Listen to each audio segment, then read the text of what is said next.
এইগুলো স্ত্রী জাতিকে বোঝা উচিত, বুঝতে হবে। যদি সংসার নিয়ে চলতে হয় তাহলে ধৈর্য রাখতে হবে। স্ত্রী জাতি থেকে ধৈর্য বেশি আর কার মধ্যে হতে পারে?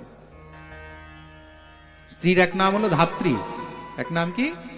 ধাত্রী। ধারয়াতি, হ্যাঁ, যিনি ধারণ করেন, যার মধ্যে ধারণ করার সামর্থ্য রয়েছে। তা ধারণ তো সবাই করতে পারে না। পুরুষের থেকে নারীর মধ্যে ধৈর্য বেশি হয়। বেশি হয় তো। 9 মাস একটি সন্তানকে গর্ভে রাখে, 8 মাস একটি সন্তানকে গর্ভে রাখে। সাধারণ ধৈর্য হলে তো কেউ রাখতে পারবে না, পারবে কি? হ্যাঁ, নিশ্চয়ই তার মধ্যে সেই ধৈর্য আছে, ভগবান তাকে সেই ক্যাপাসিটি দিয়েছে।